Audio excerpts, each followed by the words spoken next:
All right, we know Democrats just don't give a darn about the billion-dollar fraud scheme in Minnesota. And how do we know that?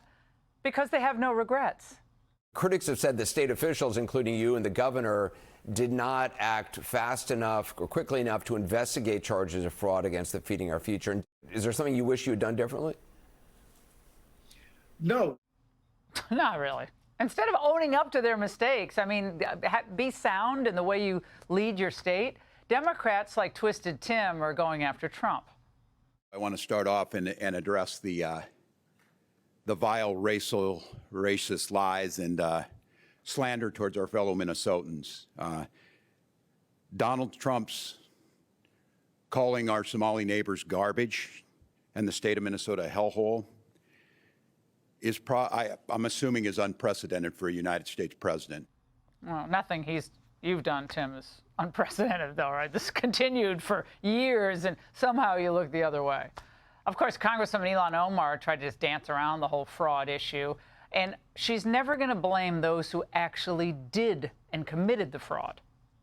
Can you shed any light on why the fraud got so out of control in Minnesota?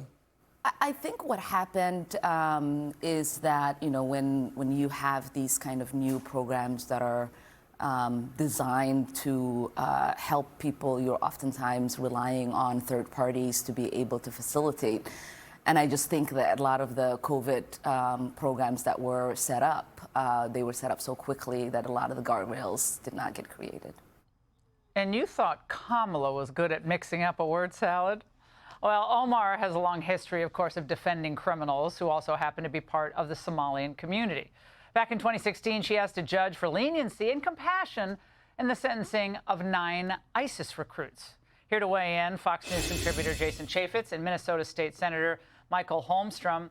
Senator Holmstrom, the accountability here seems to run straight to the Democrats who shielded criminals, many of whom are of Somali descent, in the Twin Cities area. Are they that terrified of the electoral power of the Somalis? Listen, Laura, the reality is these cowards like Tim Walz, Keith Ellison, and Ilhan Omar are more concerned with offending criminal fraudsters than they are about defending Minnesota taxpayers who are fatigued by this constant fraud and incompetence. A few years ago, Democrats increased spending by $10 billion, and now they want to turn a blind eye to fraud, waste, and abuse. We need leaders who are willing to operate in truth and transparency and be honest about who's committing this crime and how they were able to do it. And the Minneapolis police chief, Jason, this is an unbelievable story. Describe the real reason why his department won't go after ICE. Immigration authorities do not respond to domestic violence. They do not respond to shootings and robberies. And I do not have enough cops to deal with the actual crime that's happening in our community. Massive recruiting shortage, Jason. And after Floyd, shock, massive recruiting. Retirements, I know a lot of the former PD in Minneapolis can't get people to sign up. No, the political leaders don't have their back and don't have their support. And I feel for those people that are on the job of putting their lives on the line.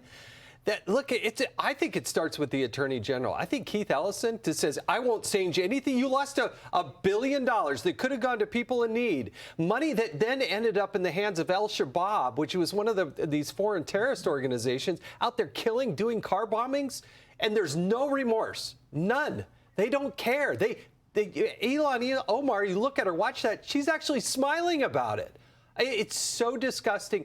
But you know what? Only Donald Trump, ICE, and the feds can actually hopefully solve this. And Senator, the recruiting of ISIS in Minnesota, according to a 2017 report from the American Experiment, Minnesota itself is home to about 1/4 of all ISIS recruits from the U.S. Now, we thought ISIS had been destroyed, but to the extent that it still exists, the radicals, the militants, are coming from this pool of refugees, now many of them American citizens, many of whom do not speak English on a regular basis, at least, or with great proficiency.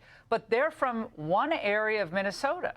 And yet you raise this issue, it's like you're a racist. We reject those attempts at inoculating individuals, not a group, but individuals from criticism. But looks like a lot of politicians are afraid of being branded racist. Yeah, you know, we are genuinely tired of that. Again, I'm willing to work with anybody in this state. I want to work with the Somali community that's willing to operate in truth and willing to come forward and expose the fraudsters. The reality is, not everybody's involved in it. Many of them are citizens. But if you came to this country and you're a criminal fraudster, it's time to find a way to get you back home, because you are not helping us. You're not making America better. And that's really what we're all here for, is to try to improve our communities and not take advantage of them. Deport them. Deport them. You're here illegally, you get deported. You overstay your visa, you get deported. If you don't put the accelerator down 100%. and do that, you won't solve the problem. That's the way you do it. We're going to ask Kristi Noem about this on The Angle. She's coming up, but this has got to stop. This has got to stop. Insanity has to prevail, and patriotism has to prevail. That means respect the rule of law, regardless of who you are and where you came from. Jason, State Senator, thank you both very much. Hey, Sean Hannity here. Hey, click here to subscribe to Fox News YouTube page and catch our hottest interviews and most compelling analysis. You will not get it anywhere else.